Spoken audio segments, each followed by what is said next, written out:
Welcome back to the Strong and Nourished Mama. Today's episode is absolutely amazing. I am so excited, not only because it's the first interview on the show, but I got to sit down with someone who I absolutely adore and who I look up to in the wellness space and for motherhood. Denise Gonzales, she is local to Albuquerque.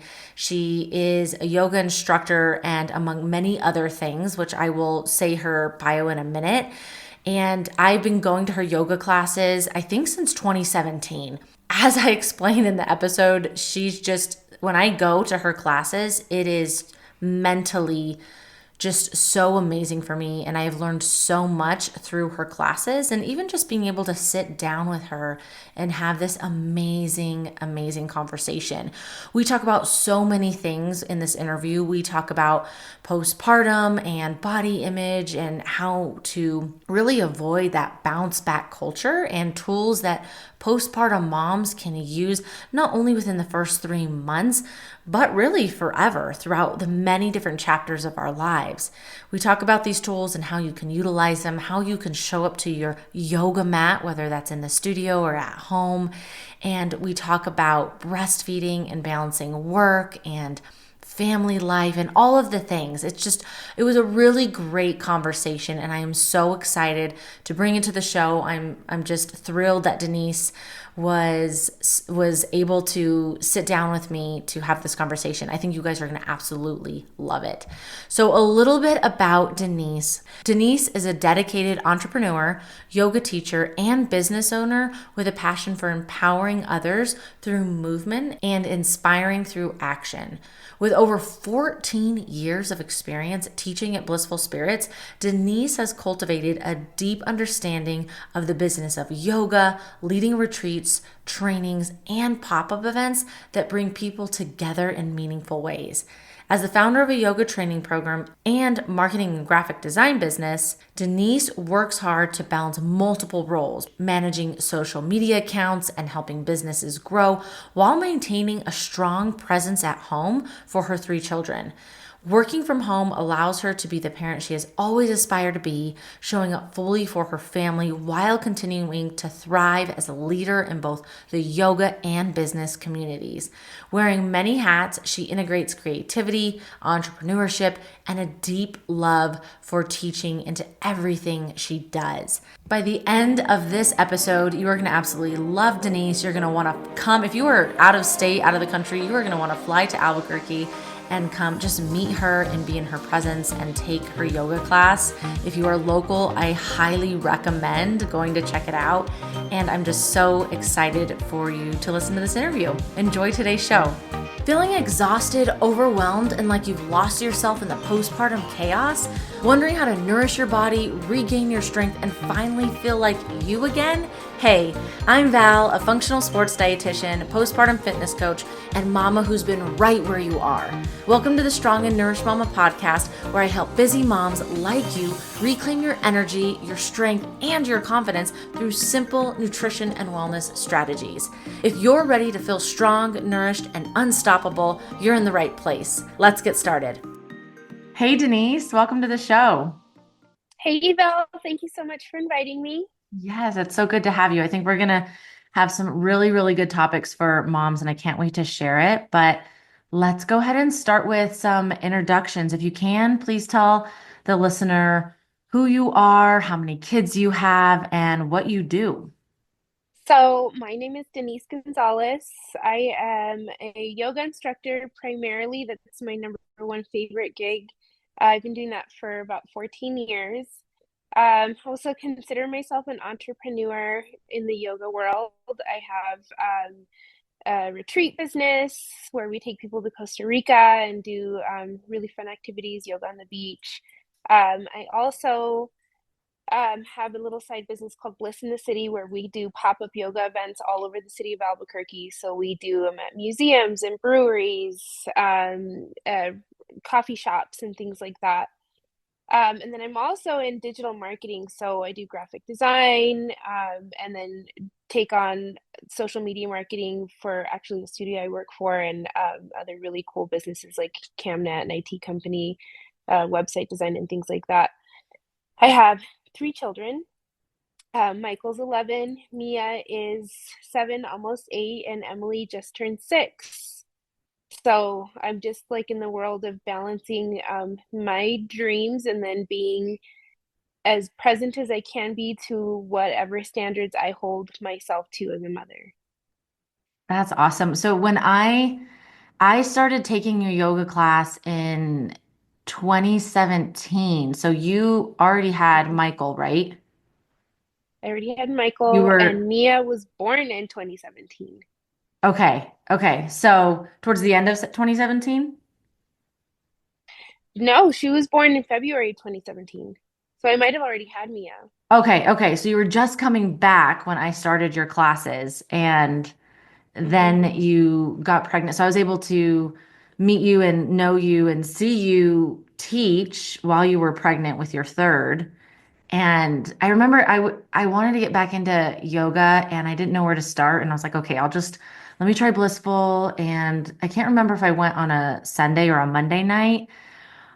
But after taking your class, I was like, oh my gosh, I love this so much. This is exactly Hmm.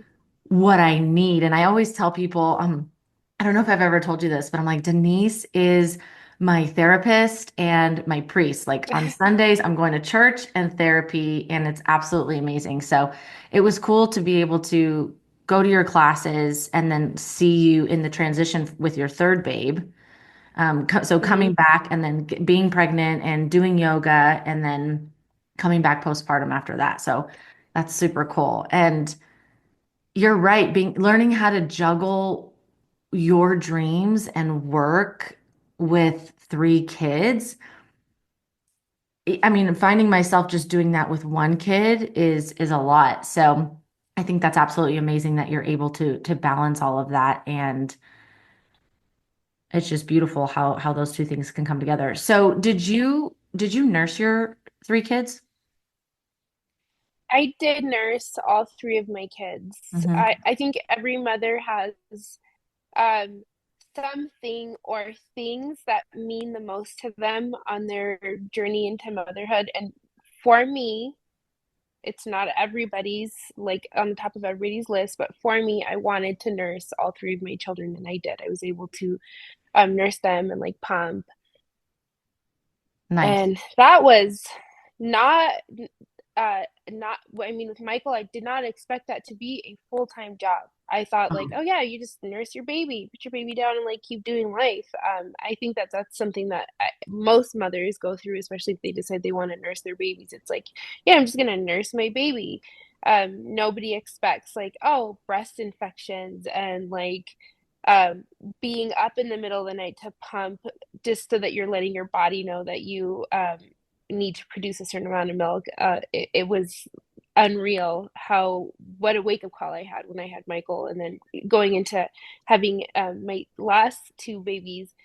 I knew what I was in for every time, but that is what was important to me.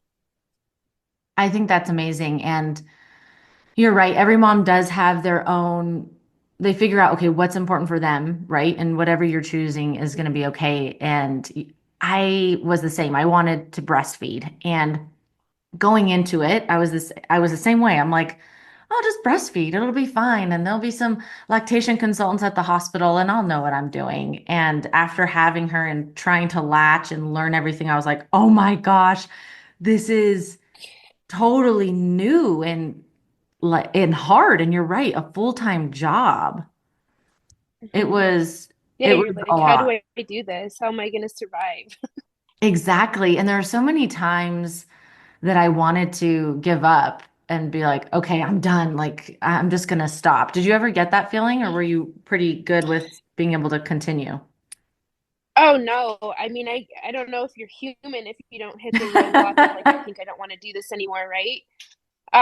There is, I always tell people this. The very first night that we had our Michael all to ourselves in our hospital room, I had such a hard time latching and he was crying and it felt like he wasn't getting full.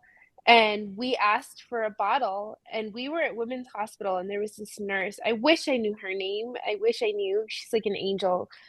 She spent like an hour in the room with me teaching me like how to hold him and how to have him latch completely. Um, and she changed it for me. And I decided like, oh, I can do this. And I just didn't think it was going to be such a challenge. It was easier to just be like, we don't think he's getting any milk. Can you just bring us a bottle? And she was like, no, I mean, I will bring you a bottle, but let's try this first. And so she really like challenged me before I made the decision that I wanted to give him a bottle. And we did not give him a bottle. I stuck to it. Even after like maybe 2 weeks after taking him home, I had like cuts on my nipples from not having him latch correctly. And I called the lactation consultant. She's like, well, you're just gonna have to let him do it. And it was the most painful thing in the world to like let those little cuts heal as I let him latch correctly. But I just remember like every time he latched, my toes would like curl in pain. It was the most painful experience, but we got it. We figured it Yeah, out. that's awesome. The nurses are amazing, and that's where I had my daughter. That's where I had Avery, and they were really good with helping you learn how to latch and the position, and they did take your time with you. I think it's nice to be, like you said, Important. an angel. Yes, to be able to say, hey, no, like let's try it out, and then if you want the bottle, you can, because being reminded, especially in that time of these are the things that you wanted, these are the things that were important to you. So let's try to get through it. Let me help you, but you Mhm. always have another option. Was it easier each time with your babes or just something kind Yeah. of different? Yeah. As soon as I learned to do it with one baby, it was like really doable with the other babies. I knew like exactly how the baby needed to latch and what my routine would be. Um, how long I would stay up in the middle of the night to pump for each kid. Yeah, it just became easier and easier. Just after the first one, it's just that huge like shock with not just nursing, like having a baby. Like I always see or meet like first time parents and they're like, oh yeah, we're gonna like have this really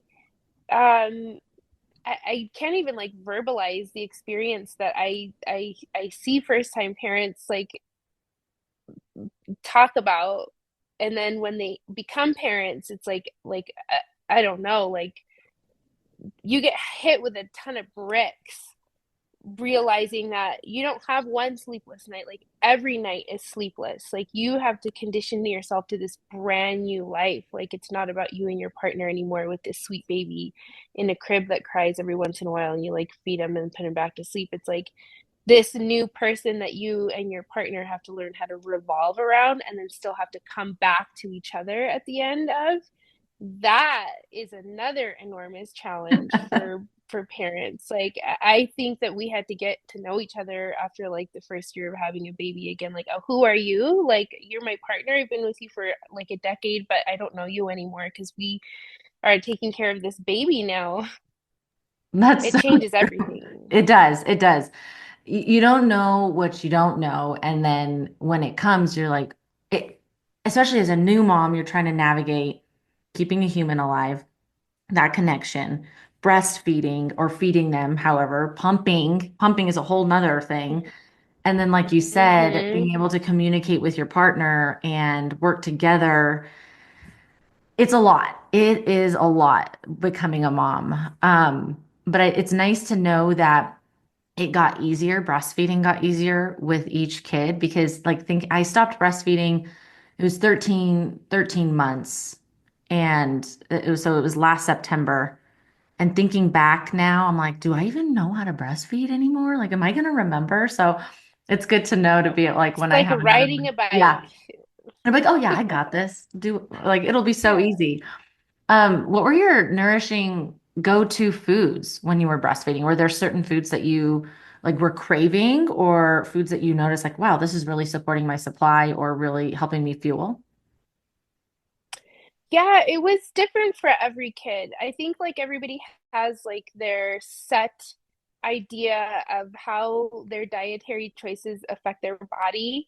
And then we'll just like talk about being in the fitness world, right? Like I always thought like, oh, I just like protein, like, and I think in my 20s I was like, oh, I just gotta like avoid carbohydrates altogether, whatever. When you become a mom, that's like such a bad idea to like try and skip out on carbohydrates and things like that, especially if you're having to nurse a baby. So learning how to balance all that out again. Cravings changed with each kid, which is really weird. Like anything like bready and cinnamon was like what I wanted with my son, even when I was nursing. So I kept like these little like cinnamon coffee cakes in my cabinet. Um, and learning like we talk about like postpartum, like we want to like feel better in our body again. Um, what I had to realize is like if I fuel my body and I give myself things that it needs and wants, like I'm going to start like feeling like myself again. My body will start metabolizing. If I deprive my body, I'm not making milk. My body's going to hang on to like stored fat from the pregnancy. Um, and with my son, I like went ham during my pregnancy. It was my first one, and I was like, I'm just gonna eat whatever I want whenever I want it, and I gained like 80 pounds. And so that was like a weird process. Like it's not like being in your 20s and like losing weight and easily. It's completely different animal. Yeah, it is different. That's interesting how your cravings changed afterwards. I think you're right, having to be able to figure out after having your baby and your postpartum, especially if your focus is breastfeeding, right? Like I want to breastfeed my baby. What am I going to have to eat to be able to fuel for myself to recover, but also to be able to keep my milk supply up? And it's this hard balance of identity too, because you're trying to figure out who you are after having a baby. Like, am I still the same person, but I'm also this new person? And then you have that bounce back culture kind of in your face a lot. Um, Especially, depending on social media and who you follow or what you're coming into contact with. And it can be so easy to think of the restriction deprivation side. And Mhm. it can be difficult to go back to, hey, I need to focus on fueling my body, trusting my body. Because you're right. If you deprive yourself or don't give yourself enough calories or carbohydrates or what you're needing, then your body's going to hold on to that fat from pregnancy, right? It's going to feel threatened. So that is Mhm. interesting. What was your experience with body image and nursing with all of your pregnancies? Well, I love that you were talking about like body image and bounce back culture. I feel like everyone around me would get the celebration of like, wow, you really look great after having your baby. You really bounced back. And I saw that in so many situations that that was not my experience, especially like I mentioned with my son. I was like, yeah, I'm just gonna treat it like I always did before. If I put on a few pounds, I'm gonna have this baby, and then I'm going to like eat like salads and protein and lose it all like within a few weeks. It's just not a big deal, and it's just not how it works after you have a baby and you start to research because you're like, what's going on with my body? Why am I not losing any of this weight? It's because your body knows you had a baby and it has to take care of this baby, and then when your body learns that it can have a baby, it says I want to have another baby. Your body says like this is what we're doing, but like we're gonna have some babies now, and so it has to hang on to some of that fat so that it's ready to cook up another baby for you when it's ready.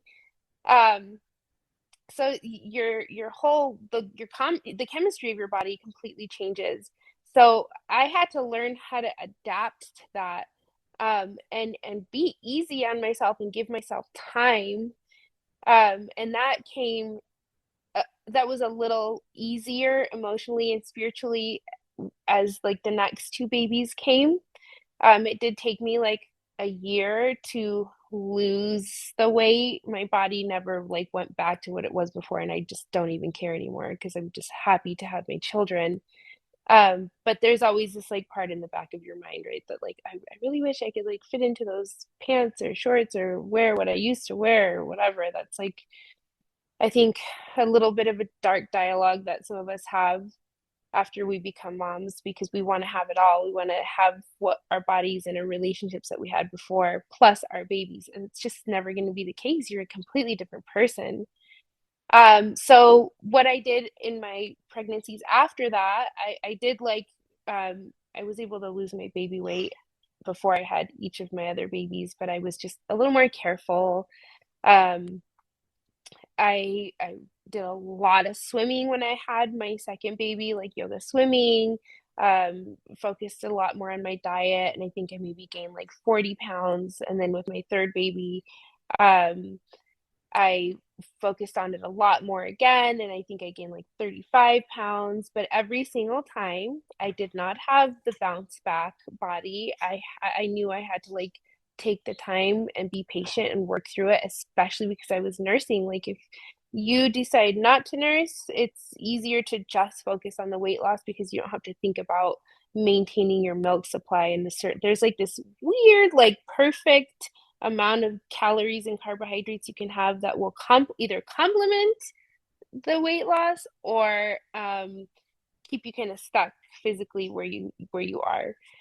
Um, I really think that the real work goes with accepting where you are, and hopefully you have a supportive partner that is not going to feel the need to comment on like anything that you're going through except for your emotional state and how they can support you with this new person that you guys are bringing into the world and taking care of. That's, you've said a lot that I totally agree with. I think the dark dialogue postpartum is so, I like how you termed that because there is a lot of this back and forth of, okay, I gotta do this, but I gotta get back to where I was, or the pressure that we're putting on ourselves, or maybe some comments that we may be hearing um, from others, or maybe even just comparing ourselves to other moms, right? So if you're breastfeeding and then you're comparing yourself to a mom who isn't breastfeeding, like you said, like those postpartum journeys are going to be a little bit different. And Mm-hmm. that self-talk, that negative self-talk is so, it's easy to succumb to, like, okay, um, and kind of going down that negative path. And so being able to challenge that. I know I had a time where I put on my jeans, pre-pregnancy jeans, and I have a picture, but I have to see how far postpartum it was. And I put them on thinking like, oh, okay, like it'll be good. Maybe it was like 3 months postpartum. And I was like, oh my, I can't even, like, it's not even close. And then I had to like Yeah, they stop don't even myself, come like, up over the hips yeah, anymore. exactly. I'm like, okay, Val, hey, you just had a baby.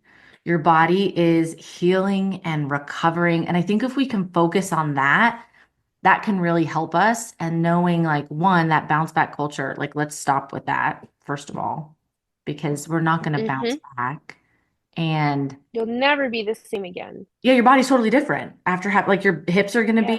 a bit bigger, like everything is totally different. And being able to accept that, like you said, I think it's difficult, but it's very powerful. And allowing yourself the time to heal and recover and even learn something like you did from your first pregnancy, your second pregnancy before having your third baby, right?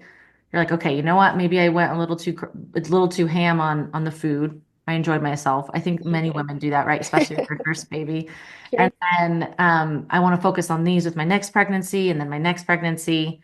And then it seems like your body just kind of figures out what to do. Like you said, after having your baby, it's like, okay, we're ready to have another one. Like, let's hold on to this fat Mm-hmm. and get ready. But the postpartum body image, and your relationship with your body, it can definitely change postpartum for sure.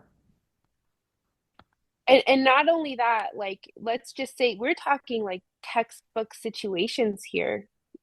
What about the mom who comes out of having their baby and and hormones are just off? We're talking about like postpartum depression, postpartum Mhm. anxiety.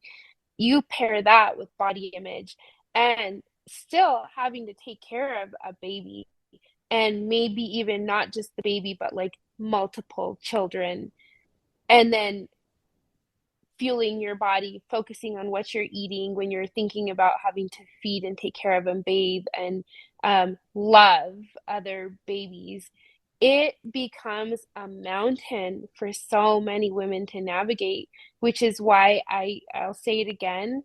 the focus has to be on how we can emotionally adapt to where we are and not like focus so much on the outcome of what's happening to us physically because it's going to take a while. Once we swallow the pill, like I'm not going to fit into my jeans tomorrow. I'm probably going to give those jeans away because by the time I can fit into these jeans again, they're not even going to like be in style, That's honestly. so true. Once we can, yeah, once we can like digest, like, hey, this is gonna take me a while, and say like, I have to like find a way to love myself through this process because even though like hundreds of women are having children out there. This is a normal like process. Like yeah, everybody has babies. People have babies all the time. This is a situation unique to you and what you're experiencing, and it's a very lonely process. Even if you have a friend or a mother or a sister or someone to talk about it or a partner with, this is something that you go through entirely all by yourself. So you have to figure out a way to emotionally navigate it and then get to where you want to be physically. I agree with that. It can be lonely because it's, yeah, you could talk to your bestie or your sister or your partner about it, but it's what you're physically experiencing. And That's a 20, 30-minute conversation. You are with your body 24 hours a day. You are with your yeah, thoughts. You are up in the middle of the night by yourself, nursing a baby, putting the milk away, washing the bottles, going back to sleep for a couple more hours before you have to wake up again. So then hey, let's add in the fatigue factor, the sleeplessness. That can wreck someone emotionally big time too. Um, so yeah, it's really, I think, I don't think anybody can prepare themselves for it, but just understanding that once we get there, like, hey, I better like tackle this like from an emotional standpoint so that I'm not like mad at myself all the time. You're your only exactly. friend at the time. It's a very Yeah. lonely process. I've told so many of my girlfriends who are having babies, like, it's an odd, lonely process to be pregnant and then have the baby. It's Mhm. very strange. So It you can is. either cultivate a really good relationship with yourself or down spiral. It's a choice. It's easy to down spiral too. What are some tools for like if I'm postpartum, maybe, within the first 6 months to a year, and I'm going through this, whether it's body image or anxiety, the fatigue, the sleeplessness, what are some emotional tools maybe that you've used that could potentially be helpful? I mean, I'm going to go back to our saving grace. And I say our because I know it's something that means something special to you and to myself. A yoga practice. And we're not talking like yoga poses, but let's talk about sitting in quiet stillness with ourselves. Let's talk about like creating a phrase that helps us feel good about our bodies that we can repeat to ourselves over and over again. It's like a prayer or like a mantra, something that helps us feel like we're moving into a higher vibration with our bodies, and giving ourselves permission to disconnect, which is easy for some moms and hard for others. Like I've had moments in motherhood. I've been a mom for 11 years. I have moments in motherhood where it was easy for me to hand my baby over to my mom or to my partner and leave and go to the studio and be by myself for a little while or go meet up for coffee with a friend or whatever. And then I've also had moments that I still struggle with now, where I don't want to leave my kids. I am like bogged down with work. I'm bogged down with being a mother. I'm bogged down with like cleaning my house and doing my laundry. That is such a big weight for me. And I still don't want to give myself permission to disconnect and let go and go to yoga or go meet up with a friend or go to the gym. Like I don't know if it's, I feel like I don't deserve it, or I don't want to disappoint my children. They don't want to see me walk out. Where are you going? Please don't leave. We want you to be here with us. And I just, the guilt is real. Yeah. So the tools are, even if you feel like you don't want to or you can't, you need some time to disconnect and be with yourself and breathe and move your body without the intention of beating yourself up for like the way you look and because you just had a baby. But just like be present with your body in the movement. That's so powerful to be able to be present with yourself and focus on your breath. A couple of things. When I was early postpartum and I wanted to go back to your classes, especially with breastfeeding and the timing and just everything, right? It was really hard for me to, even though my husband's very supportive and saying, "Hey, go to yoga." I'm like, "No, I need to be with her and feed her." And then I got to pump. Like you're thinking of all these things. But when I did allow myself to disconnect and to go, I was able to connect with myself. And then I was a better mother. I was a better wife and just a better person in Hmm. general because I was able to just relax and be with myself. And I love how you said it here and you say it in your classes. Your intention before class, usually your intention, I believe, right, is always presence, to be present with yourself, Hmm. focus on your breath, and then making sure you're not coming into the yoga practice with the intention of beating yourself up for something that you ate or for how you look. Because unfortunately, and especially for moms postpartum, right, if going back to exercise postpartum, that's typically the intention, whether we realize it or not, of going in and, Hmm. okay, I got to work out because I got to lose weight and I got to get back to where I was before I had the baby and I got to lose all this fat and I got to make sure I don't eat all of this or all of those things, right? And that can be a way where we're disconnecting from ourselves versus going to the yoga practice to connect. So I love that Hmm. you shared. In every practice, I'm like, yes, I needed this. It's amazing. Yeah, it's just a reminder that, I mean, there's two ways you can treat it. Your body's in the room making the same movements, doing the same things, but it's the intent behind it, right? Like, am I doing everything like 100% full go because I'm like, I got to burn all this fat? And it's like you'll feel it at the end of the practice, like, oh my God, I kicked my own ass.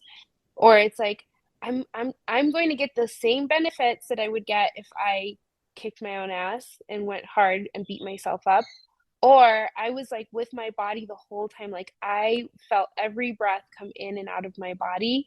And you still got the motion and you took little breaks if you needed. And it really does not make a difference between like the caloric like loss or whatever.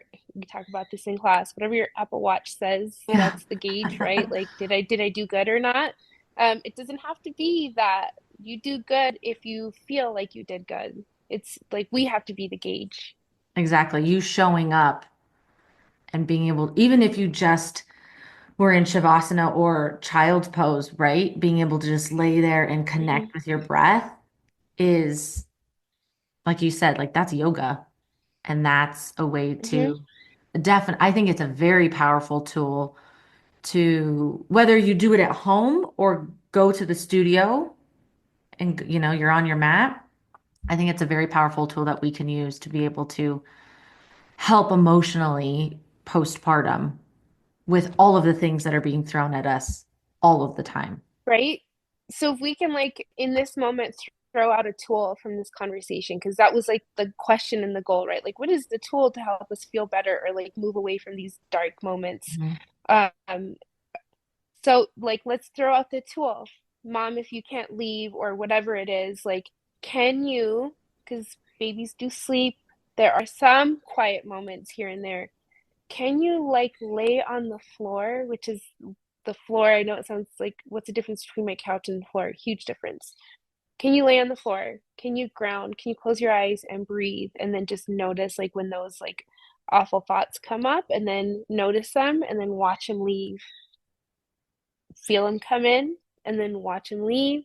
You give yourself like 10 minutes of that, it's really powerful and super helpful. It's a reset.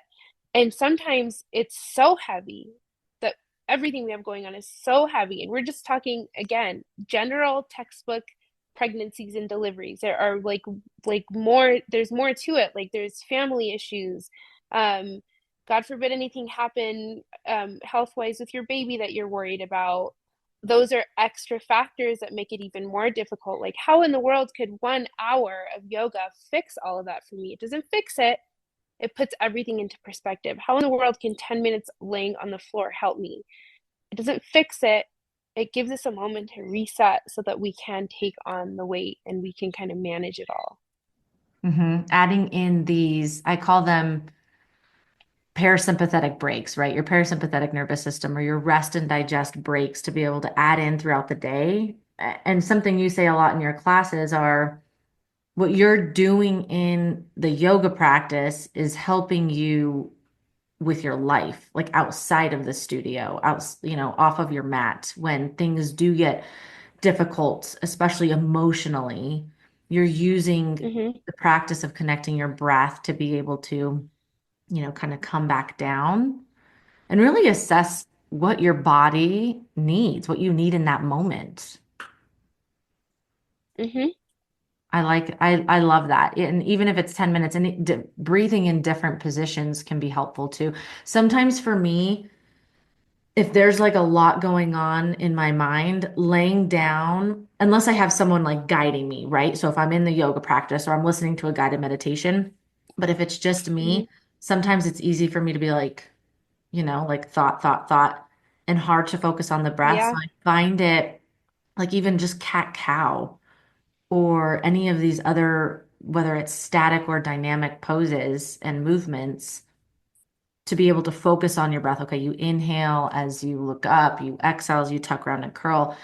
The meditation through movement can really help too. And yeah, that's basically what absolutely. yoga is, right? Mm-hmm. Meditation through movement, or how would you describe it? Yeah, it's meditation in motion. Yeah. It's the part of the practice where we meditate in motion. It's easier to stay with our bodies when we're moving our bodies. We're focusing on the placement of our hands, our Mm-hmm. feet, how we're holding our bellies, how our breath is helping us to move the body. Once we find the stillness, it's when the bouncing around happens. It's what Melanie, the owner of Blissful Spirits, says. She calls it the monkey mind. Your mind is all over the place. I feel like being in stillness is more difficult than actually going through the poses. Um, but if we can give ourselves time to just find it, and every day is different, sometimes we can find the stillness and be super quiet and be in it. And then some days, like the noise is just a lot, but we can give ourselves an opportunity to find at least 10 minutes there. I agree. It's very powerful. So, a tool that moms can use is to be able to connect with themselves. If they can't get to the yoga studio, they can simply do it in their house on the floor or even Mm-hmm. in a different position, um, focusing on your breath and seeing those negative thoughts, acknowledging them, but then letting them go on the exhale. Mm-hmm. Something you say a lot is the colors. Can you explain that where you're inhaling a color and exhaling a color? Yeah, so for a lot of us are visual, right? So, what if we take the time to recognize a thought that isn't serving us? It's either our perception of something that's already happened, or it's a story we've created along with something that's coming up. Those are those anxious thoughts, like, well, the what ifs, like, what if this happens, or what if that happens? What if you stop and you give the thought a color? Once you give it a color or an entity, like it has like its own like being, then you can give yourself permission to visualize yourself drawing in a big inhale. That's the grasp of the color of the thought. And then watching it leave your body on the exhale. Like there's another great tool that we use on our yoga mats, but we need to put in our back pockets and take with us when we're outside in the world. Um, Overwhelmed, like you're standing in a grocery line, you just had like hell of a day and you're thinking about conversations you had, or like, oh my gosh, how am I possibly going to pull off like this like event that I have coming up, or this meeting or this conversation? Like that's just a thought too, right? Like the only moment we have control over is the one that we're in. So we're going to take a moment to take that thought, give it a color, draw in a big inhale, and then I'm going to watch it leave my body on the exhale so that I'm back where I am. I'm actually in the grocery store. My body and my mind are now in the grocery store instead of like my mind in one place and my body in another. And it's a really powerful tool that we know we have it, right? Val, like we've talked about this for years, but like we forget that we have it. I forget that I have it. I have had like a crazy January, and I talk to my partner all the time like I don't know what I can do. Like I'm just so overwhelmed. Um and then I remember who I am and where I come from, and what I do have control over, and I have to give myself an opportunity to use the tools that I feel like sometimes how could breathing possibly help me right now? It's everything. It will help me. I just need to give myself the opportunity. Exactly. It's the one thing that's always with you. And especially if you're more anxious or you're go, go, go, right? Your heart rate's going to go up and down. Your breathing's probably going to be a little bit faster. So if we can, and just letting go of your exhale is so, I'm pretty vocal. And so at work, people will always hear me. I'll just be like, ah, like I'll just like let it go. Yeah. And they're like, oh my gosh, what's going on? I'm like, I just had to let that out. There's a lot going on right now, mentally and everything around me. But I love that tool as well, is giving those thoughts a color and then inhaling it and then watching it leave on the exhale. That's another really, really And good it tool. doesn't mean that it's gone forever, but Yeah. you're giving yourself permission to experience a few moments of it being gone. And then Mm-hmm. you know, like, hey, I do have a choice to hang on to this or not. Mm-hmm. I love that. So we talked about postpartum body image and nursing and fueling and some tools to be able to help us postpartum and even for the rest of our lives, right? Wherever, whatever chapter we are in, to be able to help us basically come back to ourselves and how we can use yoga to do that. When Mhm. you, after having, whether it was just after having your son, or after having all three, what were some resources you wish were either out there or that you knew about before getting pregnant and starting your journey for motherhood after having your babies? Resources I wished that were out there, gosh, a lot. Um, I really wish that the world of influencers out there that are helping people to understand that bounce back, it happens to a very small percentage of women. Because I see that now a lot on social media, and you know, like moms are on social media, they're home a lot with their little ones and they're looking at it. Like, more women out there who are willing to say, like, look at my body. Like, I had my baby like 10 months ago and I still have my little bump from having my baby. Like, more emphasis on women who are being open about how you're never going to go back to who you were before, and that's a great thing. That is not a bad thing. Yeah, it's um not a bad thing. and I don't know what form that would be in. I don't know if it would be like a social media person or if there's like organizations that would like help pair women up with like maybe mentors who have been through it or experienced it. I know that I would be happy to like be a shoulder for any woman out there who's like experiencing the pressure of like having to come back physically. Um was something I've always told women who are in around me who are like, oh, I'm just trying to like lose this baby weight or even just weight in general, whatever.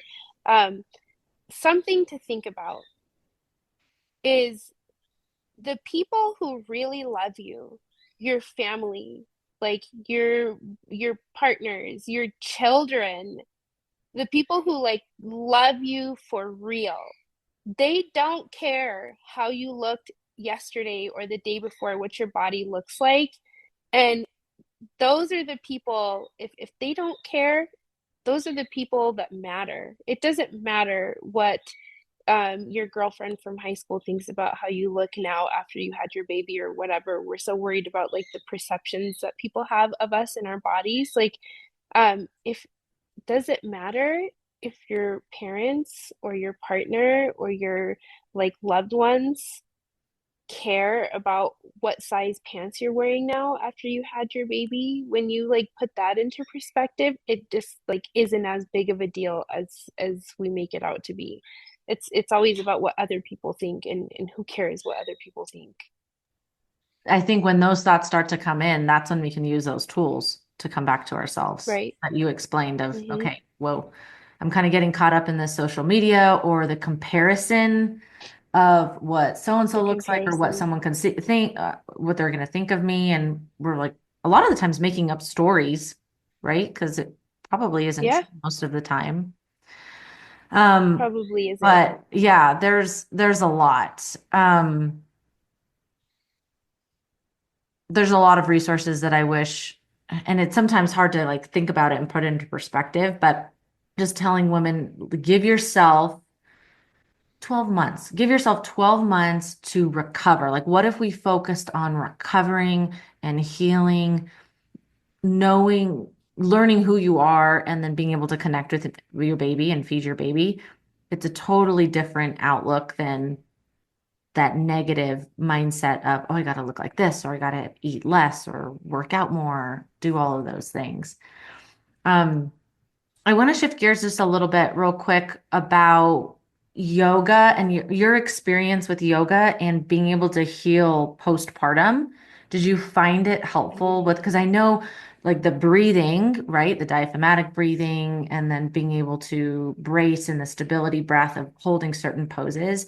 Was that super helpful for you recovering postpartum over time, whether it was like 6 months, 12 plus months after having your babies? I do think that it was really helpful.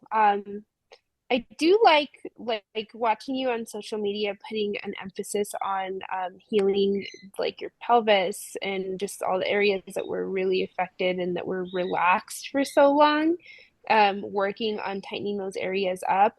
I'll be the first one to say like aesthetics don't matter. Like your belly's never gonna look the same as it was before.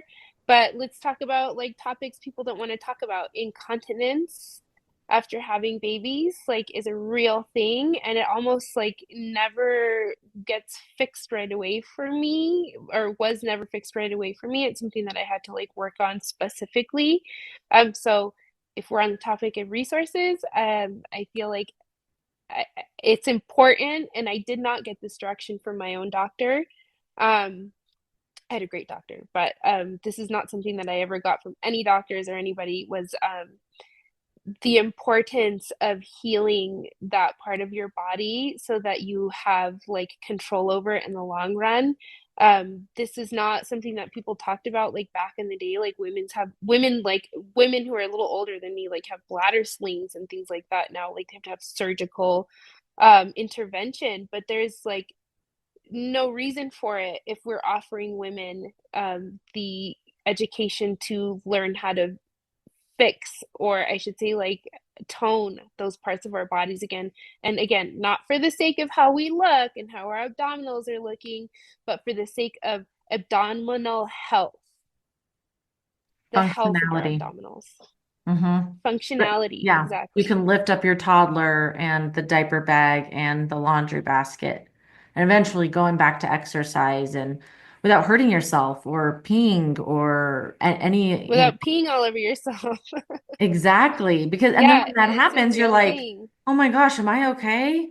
Is anyone else going through this? And it's like, yes, every mom is experiencing Yeah. some Mm-hmm. form of this. Every mom is experiencing it. Yes. Yeah. Yeah, the healing process, focusing on your abdominal health, not for the sake of what you look like, not for your aesthetics, but for really the function of your core, your diaphragm, and your pelvic floor working together to support you to Mm-hmm. do all of the things you're asking it to do. And it seems like one thing I do wish, and I'm interested to see how it works next time I have a baby, is I wish I went back to yoga sooner so that I can, one, integrate those tools of the breathing to reconnect to my breath and my nervous system, but also to use the breath to help just bring awareness to my core, right? Like inhaling as the belly rises, exhaling as the belly falls, and then the contraction and the Mm-hmm. relaxation of everything. I wish I went sooner, so I'm excited to kind of see how that goes whenever that happens. Um, Yeah. And then also, like, how much did your yoga breathing help you when you were delivering your baby? oh yes, definitely. I had to keep being reminded to breathe, even though I knew to Yeah. breathe, but it's like, okay, go back to the breath, go back to the breath. That's very powerful. You can't think about you can't think about a lot when you're having those terrible contractions, but Yeah. um it is helpful. It is. It is. Did you have someone, was your husband with you, or was it just you when you were Mhm. having your babes? Yeah. Oh no, he was with me. And every birth birth story is different. I could go like talk to you for hours about my birth stories, but first baby, you don't know what to expect pain wise. Like, am I going to tolerate this? This is like crazy. Like, so I think your focus is just like wrapping your head around like, oh my God, this is like way more painful than I thought it would be, or do I want this epidural? Or it's all brand new information, right? Second and third baby was like I had a longer delivery with my second, so I was able to be like, oh, I need to focus on my breath. And I really did take my breathing tools into that delivery with me. My third baby, I labored at home until I got to the hospital at 9:06 p.m. and had her at 10 p.m. Like I had no time in the hospital because I labored at home mostly, and that was like all breathing, like and I'm glad I went when I did because I was like, let's just go and we went and grab something to eat. Like I was like eating a sandwich on the way to the hospital because you just get like you know what to expect. So um, Yeah. it gets easier, and so like as you go on, you can start taking tools like more of your tools into like the next delivery and the next delivery. The first one for me in my experience, I was just like, oh my God, this is way more painful than I imagined it to be.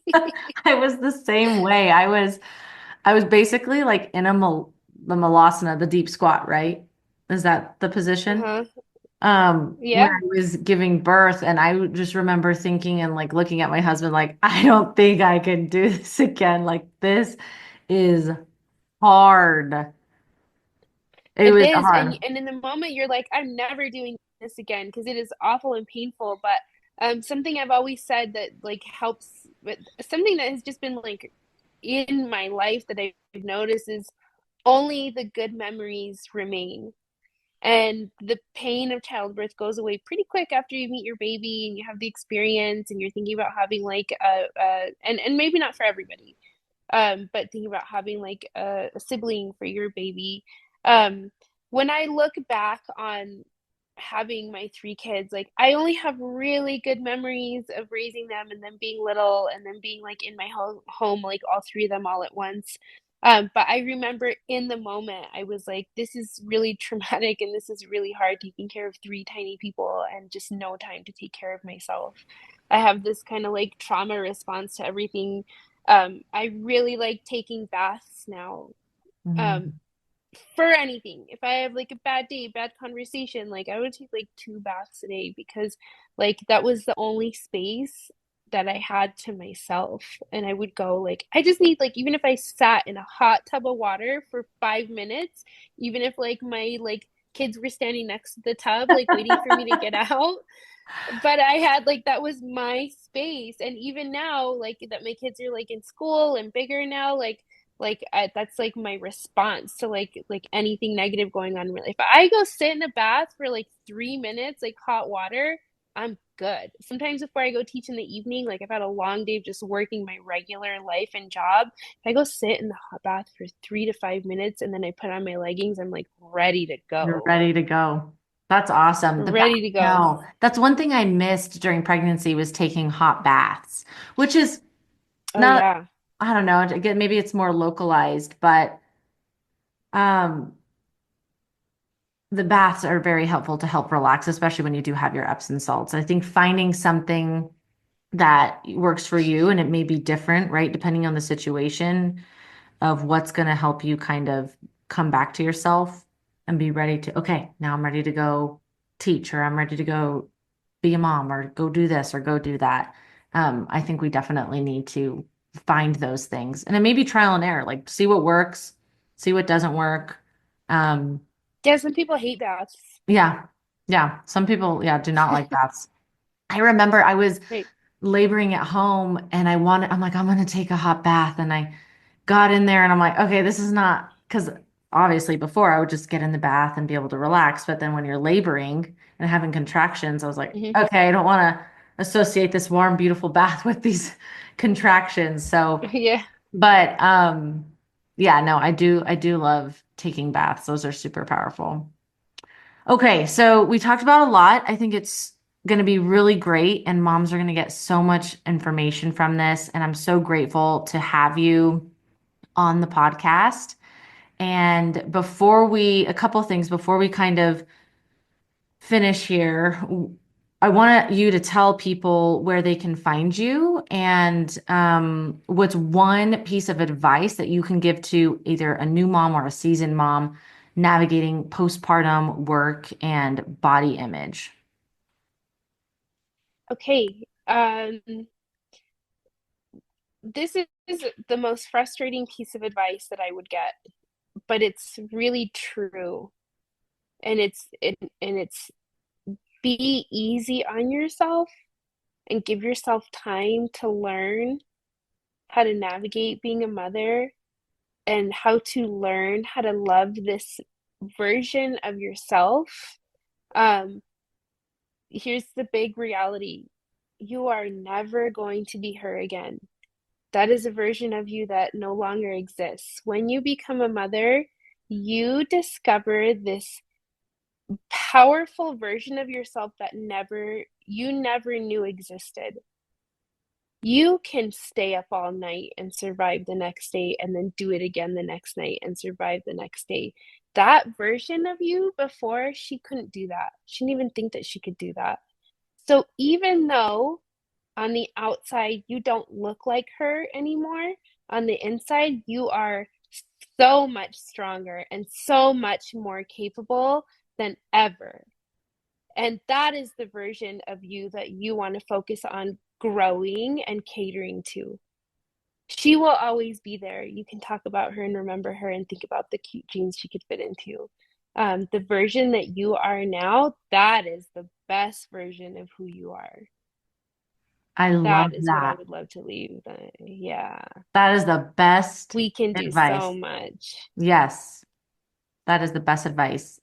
Thank you so much, Denise. Where can people find you, follow you, if they want to get more information from you? Um, so I mean, I'm on Instagram. I'm at Yoga's Life 26, but the place, if you're in Albuquerque, the place that you can find me forever and ever until there's no access there anymore is Blissful Spirits Hot Yoga. I have been there for just a huge, enormous chunk of my life. It's where my heart is. I don't know who I would be without that place. But if we want to tap into like finding these tools and like being the best versions of ourselves, it's on our yoga mat in that studio. Awesome. Thank you. Thank you so much. And Hmm. I will Thank you. put that information, especially for those who are local, and then your Instagram in the show notes. So if anyone wants to get some more information, they can go into the show notes and do that. And again, thank you, Denise, so much for taking the time to talk with me today. I think our conversation was very powerful and it will be super helpful for all moms. Awesome. Thank you so much, Belle, for having me. Hey, Mama, I hope you loved today's episode. If it resonated with you, would you please take 30 seconds to share it with another mom, a mom who's looking to make healthy eating and exercise easier? Because we need that. And if you haven't yet, I would be so grateful if you could leave a quick review on Apple Podcasts. It truly means the world to me and helps the show reach more amazing moms like you. All right. Time to chase my toddler around. Stay strong and nourished, and I will be back on Monday with another episode. Talk soon.